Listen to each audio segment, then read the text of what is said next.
Can you imagine a single piece of paper that could bring a $1 million property deal to a screeching halt? Well, that's a caveat. It's one of the most powerful and, honestly, one of the most misunderstood tools in all of property law.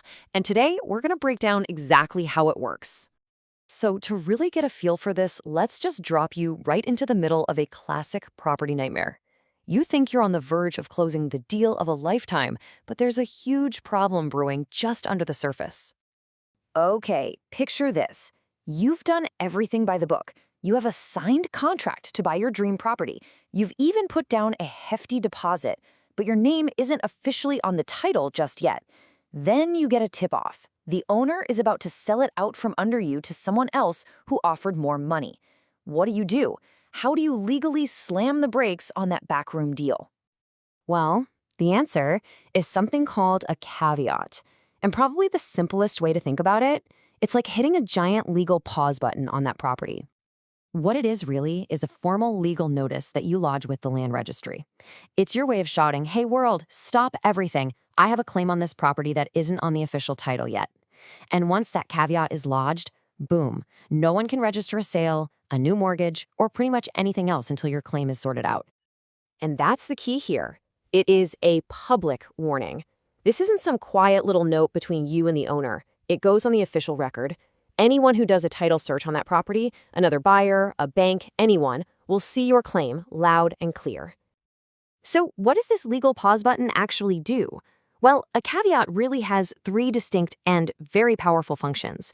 To make it super easy to remember, let's think of them as a megaphone, a shield, and a place in line. These three things, notification, injunction, and ranking, are what give a caveat its real teeth. So let's dig into what each one of these actually means for you. First up, the megaphone.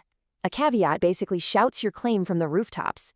It takes your private, unregistered agreement and plugs it right into the official property system for everyone to see. And the bottom line? As the law on the slide makes clear, any new buyer is now legally on notice. They can't just turn around later and say, "Oh, I didn't know."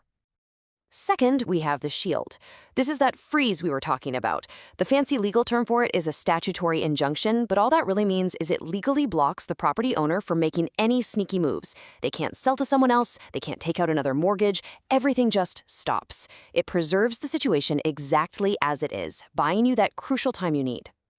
And finally, it secures your place in line. This is so important when you've got multiple people with claims against the same property. Think about two different banks who both lent money to the owner. The caveat is like pulling a ticket at the deli counter. It establishes your spot in the priority queue, and that determines who gets paid back first. Now, I know what you're thinking. This sounds like an incredible tool, a legal superweapon. But hold on, you can't just go lodging caveats for any old reason. There's a really important legal test you have to pass first. And here it is, the absolute key. You must have what the law calls a caveable interest. And that's not just jargon, it's a huge deal. It means your claim can't just be a personal agreement with the owner, like an IOU. It has to be a genuine, recognized interest in the land itself. This distinction, an interest in the land versus a simple personal right against the owner, is where so many people get it wrong. So let's look at some real-world examples to make it crystal clear. All right, check this out. On the left, we've got clear caveatable interests. A signed contract to buy the place, a formal option to purchase, a mortgage.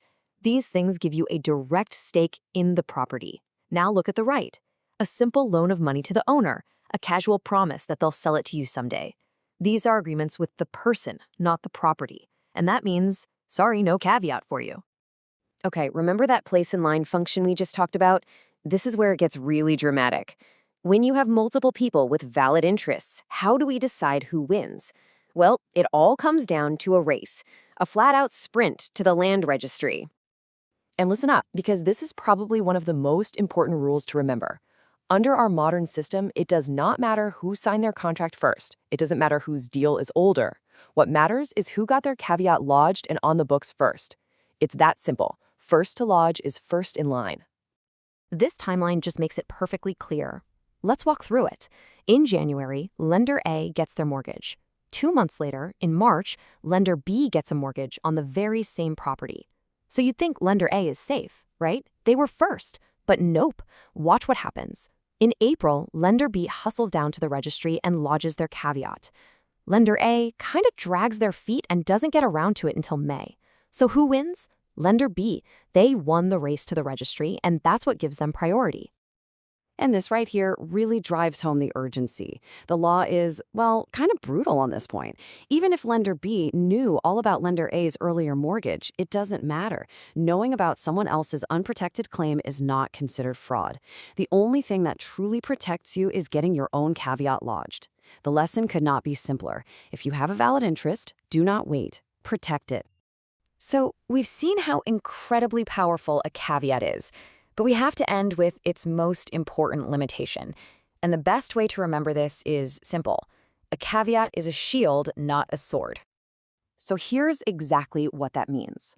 Lodging a caveat freezes everything and protects your claim to an interest in the property.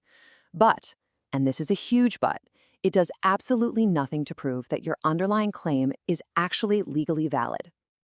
This is such a fundamental point. A caveat can't magically fix a poorly written contract or a flawed agreement. The other side can still take you to court and argue that your interest isn't valid in the first place. All the caveat does is make sure the property isn't sold off before you get your chance to argue your case in court. You know, this might be the perfect way to remember it. The caveat stops the clock and gets you your day in court. It makes sure there's actually a property left to fight over. But once you're there, you still have to prove your case on its own merits. You still have to win. So in the end, a caveat is a brilliant strategic tool. It freezes the game board, it preserves the prize, and it gives you a fighting chance. And it really leaves us with one critical question for anyone involved in a property deal. When the stakes are this high, is your interests truly protected?